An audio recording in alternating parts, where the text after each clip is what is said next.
வணக்கம் Gayatri ma'am, welcome to Sunday chat. எப்படி இருக்கிறீங்க? வணக்கம் தாமு சார், நல்லா இருக்கேன்.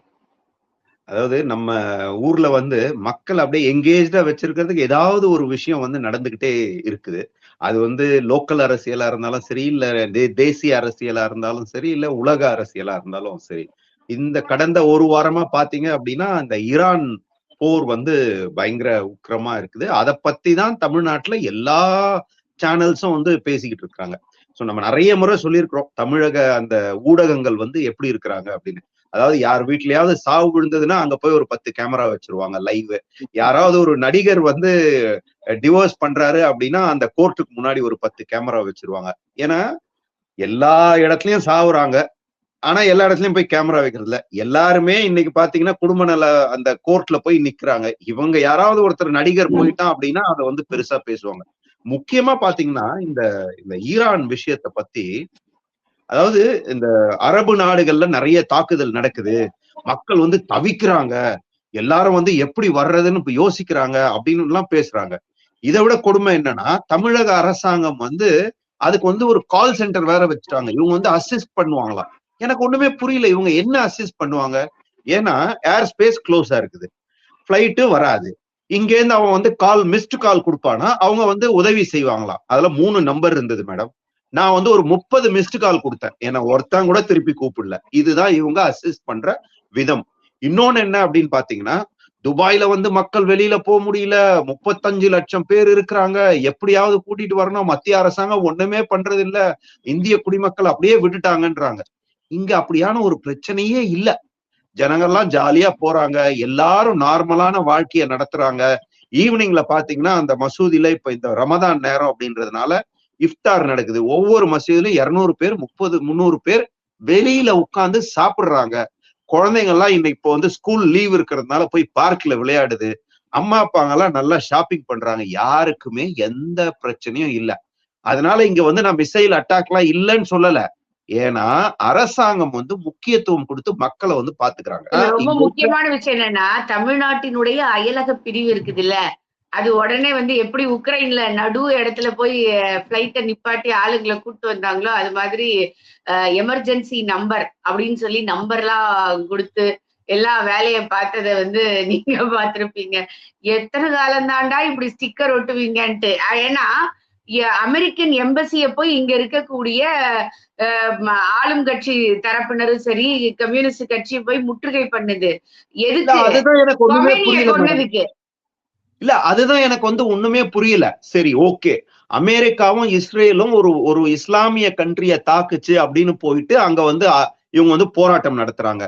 ஏண்டா அதே ஈரான் ஒண்ணுமே பண்ணாத கல்ஃப் கண்ட்ரிஸ், முஸ்லிம் கண்ட்ரிஸ தாக்குறானே, அவனும் முஸ்லிம் தானே? நீ ஏன் அவனுக்காக போராடல? அதாவது அங்க போய் இந்த ஒரு சீட்டுக்கும் 2 சீட்டுக்கும் அந்த அறிவாலயம் வாசல்ல போய் பிச்சை எடுக்கிறாங்கல்ல, இந்த கட்சிக்காரங்க பண்ற குழப்பம் தான் இந்த குழப்பம்னு நான் சொல்றேன். ஏன்னா இல்ல, ரொம்ப சரியான விஷயம் சார். ஏன்னா கொமேனிக்கு நீங்க ஆதரவு கொடுக்குறீங்க. ஏன்னா ஒரு காலத்துல சதாம் ஹுசேன் மாதிரி இன்னைக்கு வரைக்கும் அவர் பேசப்படுபவர். அது அந்த 2 கண்ட்ரிக்கும் உள்ளது. அதாவது எந்த நாட்டுல பிரச்சனைனாலும் இந்தியாவோட அதை கனெக்ட் பண்ணி பேசுறது. உடனே மோடி வாயே திறக்கல, மோடி அவரோட கருத்தையே சொல்லல, மோடி இத்தையே பண்ணலன்னு இவ்வளவு பெரிய சண்டை நடக்கும் போது கூட ஈரான் அவங்களுடைய கப்பல் போக்குவரத்துக்குள்ள வழியை க்ளோஸ் பண்ணுது. உலக நாடுகள் அத்தனைக்கும் க்ளோஸ் பண்ணுது. ஆனா இந்தியாவுக்கு மட்டும் நான் திறந்து விடுவேன்னு சொல்லுது. அப்போ எந்த அளவிற்கு நம்ம வெளியுறவு கொள்கையில ரொம்ப எக்ஸலண்டா நம்ம நடந்திருந்தா, 2 கண்ட்ரி வார் வரும்போது கூட உன்னுடைய பிசினஸ் நான் பாதிக்காம பாத்துக்கிறேன் அப்படின்னு ஒண்ணு சொல்லும். அப்படிங்க இந்த அடிப்படை அறிவு கூட இல்லாம தான் நீங்க எம்எல்ஏயாவும் எம்பியாவும் ஜெயிச்சு அரக்கோணத்தை தாண்டாம சென்னையில இருக்கக்கூடிய எம்பசி வாசல்ல நின்னு போராடுறீங்க அப்படின்னு. இதை தவிர வேற என்ன உங்களை கேவலமா சொல்ல முடியும்? யோசிச்சு பாருங்க. இல்ல, அதாவது இந்த அடிப்படை அறிவுன்றதை விட அறிவு வளர்ச்சியே இல்லாதவங்களாதான் இருக்கிறாங்க. இவனுங்கதான் என்ன பண்றாங்க, தமிழக மக்களையும் ஒரு முட்டாள்கள் அப்படின்னு நினைச்சுக்கிறாங்க. ஏன்னா நீங்க கரெக்டா சொன்னீங்க, ஈரான் போர் மட்டும் இல்ல, இந்த உக்ரைன் ரஷ்யால போர் நடக்கும் போது கூட நம்மளுடைய மாணவர்களை அங்கிருந்து வெளியில எடுக்கிறதுக்காக ஒரு ஸ்லாட் ஒதுக்குனாங்க. அந்த நேரத்துல அவங்க போர் நிறுத்தமே பண்ணாங்க. நீங்க மாணவர்கள் சொன்னதுனால இன்னொரு விஷயத்த நான் சொல்றேன். 2 நாளைக்கு முன்னாடி யூபிஎஸ்சியோட ரிசல்ட் வருது. தமிழ்நாட்டுல நல்ல பிள்ளைகள் மதிப்பெண் எடுத்திருக்கிறாங்க. நீங்க 2-3 நாளா தொடர்ந்து நீங்க பாத்தீங்க அப்படின்னு சொன்னா வந்து 56 பேர் நான் முதல்வன் திட்டத்துல ஜெயிச்சவங்கன்னு. ஆனா அதே பேஜ்ல அடுத்த பேஜ்ல நீங்க பாத்தீங்கன்னா ஒரு ஐஏஎஸ் அகாடமி மணி பே பண்ணி பண்ற ஒரு பிரைவேட் அகாடமி அந்த மாணவர்களோட போட்டோவோட போட்டு இவர்கள் எங்களுடைய இதுல படிச்ச மாணவர்கள் அப்படின்னு சொல்லிட்டு எத்தனை தாண்டா நீங்க ஸ்டிக்கர் ஒட்டுவீங்க, நாங்க உங்க பின்னாலேயே வந்து இது ஃபேக்கு இது ஃபேக்குன்னு நாங்க வந்து சொல்லிக்கிட்டே இருக்கிறது. ஒரு 2 பேரை வெட்டி துள்ள துடிக்க கொன்னு போட்டிருக்காங்க. அதை பத்தி கூட்டணி கட்சிகள் வாய் பேச தெம்பு இல்ல, திராணி இல்ல, துப்பு இல்ல அவங்களுக்கு. நமக்கு இத பத்தி பேசினா ஒரு சீட்டு குறைஞ்சிருமோன்ற பயத்துல பிளாஸ்டிக் சேர் கிடைச்சாலும் பரவாயில்ல, நான் இவங்களோடதான் உட்கார்ந்துருப்பேன்னு சொல்றவரு தன்னுடைய மக்களுக்காக என்ன பண்ணாங்கன்றது அந்த மக்கள் தான், அந்த சமுதாய மக்கள் தான் யோசிச்சு பார்க்கணும். இல்ல அதாவது இவங்க எல்லாம் என்னன்னா தமிழ்நாடு மக்கள் வந்து முட்டாளு, இவங்களுக்கு வந்து அந்த ஷார்ட் டேர்ம் மெமரி லாஸ் இருக்கு அப்படின்றத கன்ஃபார்ம்டா தெரிஞ்சுக்கிட்டாங்க. அதனால வாரம் வாரம் எதையாவது ஒண்ணு சொல்லிக்கிட்டே இருப்பாங்க. நீங்க அந்த ஐஏஎஸ் பத்தி சொன்னீங்கல்ல, அதுல வந்து இந்தியா அளவுல 2வது வந்திருக்கிறது ஒரு ஒரு ஒரு பெண் வந்து வந்திருக்கிறாங்க. அவங்கள வந்து அவங்க வந்து அந்த நான் முதல்வன்ல படிச்சுதான் வந்தாங்க அப்படின்றாங்க. அந்த அம்மா ஏற்கனவே குரூப் 1ல பாஸ் பண்ணி டெபுட்டி கலெக்டரா ஏற்கனவே வேலை செய்யுது. அந்த குரூப் 1 எங்க போய் படிச்சது அப்படின்னா அது ஒரு பிரைவேட் அகாடமில படிச்சு அப்ப பாஸ் ஆகி அது குரூப் 1ல சேர்ந்திருக்கு. ஏன்னா அந்த நேரத்துல அந்த பிரைவேட் அகாடமி அந்த அம்மாவோட போட்டோவை போட்டு அவன் ஒரு பெரிய ஆடே கொடுத்துருக்கான். எங்க அகாடமில படிச்ச இந்த அம்மா தான் பாஸ் ஆயிருக்குது, இது வந்து டெபுட்டி கலெக்டரா இருக்குன்னு. அது ஏற்கனவே இருந்த எக்ஸ்பீரியன்ஸ்ல அது படிச்சிருக்குது, அதே சொல்லுது. ஆனா இவனுங்க என்ன பண்றானுங்க, நான் முதல்வன்ல படிச்சு இது வந்து பாஸ் ஆகி இன்னைக்கு வந்து இந்தியா அளவுல செகண்ட் வந்திருக்குன்னு. இதை விட எந்த அளவுக்கு பொய் சொல்ல முடியும் பாருங்க. எந்த அளவுக்கு பொய் சொல்ல முடியும் சார்? ஏன்னா வந்து டிஆர் பாலு ஒரு மேடையில சொல்றாரு, நான் எத்தனை கோயிலை இடிச்சிருக்கேன் தெரியுமா, இந்த லட்சுமி கோயில், சரஸ்வதி கோயில், அப்புறம் இன்னொன்னு என்னப்பா சாமி, பார்வதி கோயில், எல்லா கோயிலையும் நான் இடிச்சிருக்கேன்ப்பா அப்படின்னு ஒப்புதல் வாக்கு மூலம் ஸ்டேஜ்ல கொடுக்குறாரு. ஆனா அல்லேலூயா பாபு என்ன சொல்றாரு, திருப்பரங்குன்றம் கோயில்ல எவ்வளவு எதிராக தீர்ப்பு வந்திருக்கு தமிழக அரசிற்கு, நிபந்தனையற்ற மன்னிப்பு கேட்டிருக்காங்க அங்க இருக்கக்கூடிய ஐஏஎஸ் ஐபிஎஸ் ஆபீசர்ஸ். ஆனா வெளியில வந்து சொல்றாங்க திருப்பரங்குன்றத்தில் சங்கிகளின் சதியை முறியடித்தவர் முதலமைச்சர்னு. உனக்கு சங்கினா என்னன்னு தெரியல, என்ன ஜட்ஜ்மெண்ட் வந்திருக்குன்னு படிக்க தெரியல, ஆனா நீங்க சொன்னா மக்கள் நம்பிடுவாங்கன்னு நீங்க நினைக்கிறீங்க பாருங்க. அப்ப எந்த அளவிற்கு இந்த மக்கள் முட்டாளா இருக்கிறாங்க. எப்பா இன்னும் என்ன முட்டாளாவே நினைச்சுட்டு இருக்கியப்பா அப்படின்னு ஒண்ணு சொல்லுவான்ல, அந்த அளவிற்கு இந்த தமிழகம் உடைய இன்னைக்கு இருக்கக்கூடிய அரசு எத்த தின்னா பித்தந்திலையும் எதுலெல்லாம் ஸ்டிக்கர் ஒட்டலாம் அப்படிங்கிற மனநிலையில தான் இருக்கிறாங்க. இதுல காமிக்கிற எஃபர்ட்டை மக்களுக்கு இந்த 5 வருஷம் நல்லது செய்யறதுல நீங்க காமிச்சிருந்தீங்கன்னா இந்த அளவுக்கு ஸ்டிக்கர் ஒட்ட வேண்டிய அவசியமே உங்களுக்கு இருந்திருக்காது. இல்ல அவங்க வந்து நல்லாட்சி பண்ணியிருந்தா நீங்க சொன்ன மாதிரி இந்த ஸ்டிக்கர் ஓட்ட வேண்டிய அவசியமும் இல்ல, ரோட்ல போறவன எல்லாம் வா வா அந்த இப்ப இன்னைக்கு என்ன ஆச்சுன்னா அந்த அறிவாலயம் பக்கம் யாராவது நடந்து போனாங்க அப்படின்னா உடனே இல்ல உள்ள இழுத்து போட்டுடுறாங்க. இதுக்கு ஒரு பத்திரிகையாளர் கூட்டம் இருக்குது, அதாவது பெரிய கூட்டணி இருக்குது, பலமான கூட்டணி இருக்குது, இவர் போய் சேர்ந்தார் அவர் போய் சேர்ந்தார்னு. ஏண்டா ஒரு 60 கட்சியை வந்து வச்சு ஒரு பலமான கூட்டணி. இதுல வேற இவங்க கூட்டணி பேர் என்னன்னா மதச்சார்பற்ற கூட்டணி. இதுல இருக்கிறதா யாருன்னு பாத்தீங்கன்னா ஒரு 4 முஸ்லிம் கூட்டங்கள் இருக்குது, ஒரு 5-6 ஜாதி கூட்டங்கள் இருக்குது. இது எல்லாத்தையும் வச்சுக்கிட்டு மதச்சார்பற்ற கூட்டணின்னு வேற பேசுவாங்க. தெரியாதா சார், மதச்சார்பு அப்படிங்கிறது இந்து மதம் சாராமல் இருப்பது, இந்துக்களுக்கு எதிராக பேசுவது, இந்துக்களுக்கு எதிராக செயல்படுவது, இதுதான் மதசார்பற்றது. இந்த நாட்டுல ஒரு இஸ்லாமியர் இஸ்லாமியராக வாழ முடியும், ஒரு கிறிஸ்தவர் கிறிஸ்தவராக வாழ முடியும். ஆனால் ஒரு இந்து மட்டும் மத சார்பற்றவராக சகிப்புத்தன்மையோட எந்தவித அடையாளமும் இல்லாமல் அவர்கள் வாழணும். அப்படி வாழ்ந்தாதான் அவர்கள் மத சார்பற்றவர்கள். இல்லைன்னா உனக்கு ஜாதி வெறி இருக்குது, உனக்கு மதவெறி இருக்குது, அதனாலதான் நீ பொட்டு வச்சிருக்கிற, விபூதி வச்சிருக்கிற, கையில கயிறு போட்டிருக்கிற, இத்தனையும் பேசுறதுக்கு இவங்க தயாரா இருப்பாங்க. இதுதான் இவர்களுடைய மத சார்பின்மை. இல்ல இத வந்து தமிழக மக்கள் தானே மேடம் புரிஞ்சுக்கணும். ஏன்னா ஒரு விஷயம் பார்த்தேன் நானு. இப்ப வந்து இந்த வெயில் காலம் வர்றது அப்படின்னால நிறைய இடத்துல தண்ணீர் பந்தல் வைப்பாங்க. உங்க வீட்டு முன்னாடி கூட பாத்தீங்கன்னா அங்க இருக்கக்கூடிய இந்த குடியிருப்போர் நல சங்கம்லாம் இருக்கும். ஒரு சின்ன கொட்டகையை போடுவாங்க, 2 பானையை எடுத்து வச்சு தண்ணியை ஊத்துவாங்க. அதுக்கு மொத்த செலவே பாத்தீங்கன்னா ஒரு 2000 ரூபாய் 3000 ரூபாய் ஆகும். டெய்லி வந்து தண்ணி ஊத்துறது ஒரு 100 ரூபாய் ஆகும்.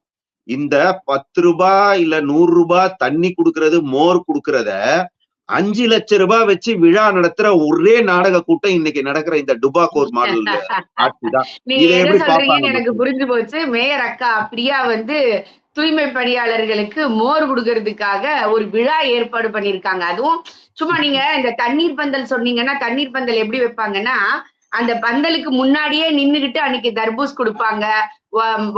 மற்ற பழங்கள்லாம் குடுப்பாங்க. மஸ்க் மெலன் குடுப்பாங்க, ஜூஸ் குடுப்பாங்க. அதோட சேர்த்து மோர் குடுப்பாங்க. அடுத்த ஒரு வாரத்துக்கு தண்ணி இருக்கும்.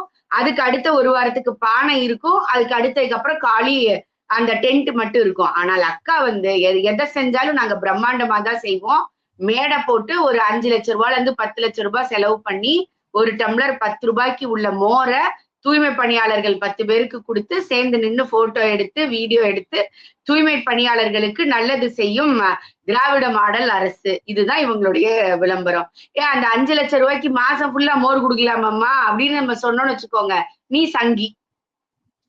மேடம் 5 லட்சம் ரூபாய்க்கு மாசம் ஃபுல்லா மோர் இல்ல மேடம். செந்தில் பாலாஜியோட இவங்க அக்ரிமெண்ட் போட்டாங்கன்னா வருஷம் ஃபுல்லா பீரே கொடுக்கலாம். அட்லீஸ்ட் அந்த தூய்மை பணியாளர்கள் ரொம்ப சந்தோஷமாவது ஆவாங்க. அதாவது மக்களை எப்படியெல்லாம் டிசைனா ஏமாத்துறாங்க பாருங்க. ஏன்னா இப்ப வந்து எலெக்ஷன் வந்துருச்சு.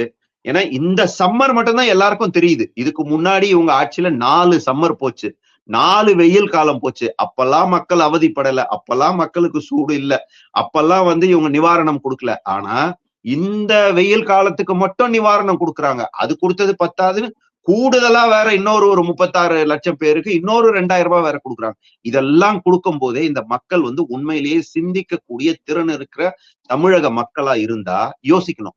இவ்வளவு நாள் கொடுக்காதவன் ஏன் இப்ப கொடுக்குறான்? இவ்வளவு நாள் நீ நல்ல ஆட்சி பண்ணியிருந்தா நீ எதுக்குடா வலிய போய் எல்லாருக்கும் காசு கொடுக்கணும்? எதுக்கு ரோட்ல போறவங்க இவங்க சொல்றதை எல்லாரும் நம்புவாங்கன்றது இல்லைன்னா அப்துல் காதருக்கும் அமாவாசைக்கும் சம்பந்தம்ன்ற மாதிரி மொட்டை தலைக்கும் முழங்காலுக்கும் வந்து கனெக்ட் பண்ணி பேச முடியாது. இன்னைக்கு இருக்கக்கூடிய எம்பி ரவிக்குமார் வந்து சொல்றாரு, அந்த நாங்குநேரி இஷ்யூக்கு வந்து காரணம் பிஜேபி அப்படின்னு ஒண்ணு சொல்றாரு. இது எப்படி இருக்குன்னு பாருங்க. எந்த அளவு இந்த ஜாதி வெறியாட்டம் வந்து அதிகமா இருக்கிறதுக்கு காரணம் வந்து பிஜேபி தான். அதுதான் தூண்டி விடுது தமிழகத்துல ஆட்சி பண்றது. நீங்க நாங்குநேரி இஷ்யூ இன்னைக்கு வந்த இஷ்யூ இல்ல, இதே மாதிரி பல இஷ்யூ வந்துருச்சு. வீட்டுக்குள்ள இருந்த 12th படிக்கிற பையனை வெட்டுன சம்பவம் நடந்திருக்குது. திருநெல்வேலியில யூரினேட் பண்ண 6 பேர் சேர்ந்து ஒரு குழந்தையோட தலையில யூரினேட் பண்ண விஷயம் நடந்திருக்குது. இது மாதிரி பல விஷயங்கள் நடந்த பள்ளிக்கூட வாசல்ல மலத்தை தடவுறது, கிளாஸ் ரூம்ல தண்ணி தொட்டியில, இதையெல்லாம் கேட்க துப்பில்லாதவங்க இன்னைக்கு வந்து எலெக்ஷன் வரும்போது வெளிப்படையா பேசுறாரு பாருங்க.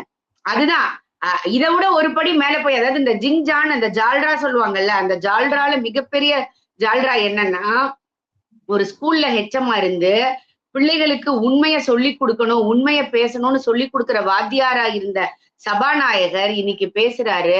இன்டர்நேஷனல் தலைவர்களுக்கு அறிவுரை சொல்லக்கூடிய இடத்துல இன்னைக்கு வந்து தமிழக முதலமைச்சர் இருக்கிறாரு அப்படின்னு சொல்ல, போரை நிறுத்தக்கூடிய வல்லமை படைத்தவர் எங்களுடைய தலைவர்ங்கிறாங்களே. இதை விட கேலி கூத்து கேணத்தனமான ஒரு விஷயம் வேற ஏதாவது இருக்க முடியுமா? யோசிச்சு பாருங்க. இல்ல, இதை விட கேவலமா தமிழனை வந்து இழிவுபடுத்தவே முடியாது. இது கொடுமை என்னன்னா, அமெரிக்க அதிபருக்கே எச்சரிக்கை விடுக்கிறாங்க. தமிழகத்துல இருக்கிற இந்த 1 சீட்டுக்கு 2 சீட்டுக்கு வந்து பிச்சை எடுக்கக்கூடிய கட்சி தலைவர்கள் அமெரிக்க அதிபருக்கு இத்தோட இதை வந்து ட்ரம்ப் வந்து நிறுத்திக்கணும் அப்படின்னு என்னத்தான் சொல்றது? இவங்க சொன்ன உடனே அவர் வந்து காதுல கேட்டு உடனே நிறுத்திட போறாரு. அதாவது எதை சொன்னாலும் இந்த மக்கள் கேட்டுருவாங்க அப்படின்ற ஒரு தைரியத்துக்கு வந்துட்டாங்க. இது வந்து எங்க போய் முடியும் அப்படின்றதுதான் தெரியல. நீங்க இந்த எம்பிக்களை பத்தி சொன்னீங்க. அதாவது இந்த எம்பிக்கெல்லாம் அவன் என்னப்பா பைத்தியம் வாய்க்கு வந்தெல்லாம் சொல்லுவான்ப்பா அப்படின்னு தான் நினைக்கணும். ஏன்னா இன்னைக்கு இருக்கக்கூடிய எம்பிக்கெல்லாம் அப்படிதான் இருக்கிறாங்க. அவன் என்ன பேசுறானே அவனுக்கே தெரியல. உண்மையை பேசாத பத்திரிகையாளரும் இருக்கிறாங்க, உண்மையை பேசாத, அதாவது உண்மைக்கு புறம்பா பேசக்கூடிய எம்பிஸ் எம்எல்ஏஸ் இன்னைக்கு இருக்கிறாங்க. நீங்க அந்த சொன்னீங்க அந்த சபாநாயகர்னு, அவரெல்லாம் எப்படி வாத்தியாரா இருந்தாரு, அவர் பசங்களுக்கு என்ன சொல்லி கொடுத்திருப்பாரு, எந்த ஸ்கூல்ல ஹெட்மாஸ்டரா இருந்தாருன்னு தெரியல. அங்க படிச்ச பசங்க இன்னைக்கு என்ன நிலைமையில இருக்கிற நல்லாதான் இருப்பாங்க. ஏன்னா இவர மாதிரிதான் அவங்களும் இருப்பாங்க. இருக்கிற இடத்துக்கு தகுந்த மாதிரி உண்மைக்கு புறம்பானதை பேசி அந்த மாதிரியான மாணவர்களா தான் இருப்பாங்கன்னு நினைக்கிறேன். இதெல்லாம் ஒழியணும், இதெல்லாம் அழியணும். இது வந்து கண்டினியூ ஆச்சு அப்படின்னா நம்ம வந்து பல முறை சொல்லி இருக்கிறோம், தமிழகத்தை கடவுளால கூட காப்பாற்ற முடியாது. இன்னைக்கு கடவுளையே காப்பாத்தணும்னாலும் இந்த ஆட்சி மாறணும், மக்கள் மனநிலையில ஒரு மாற்றம் வரணும். அந்த மாற்றம் வரும் அப்படின்ற ஒரு நம்பிக்கையோட விடைபெறுவோம் மேடம். ரொம்ப ரொம்ப நன்றி.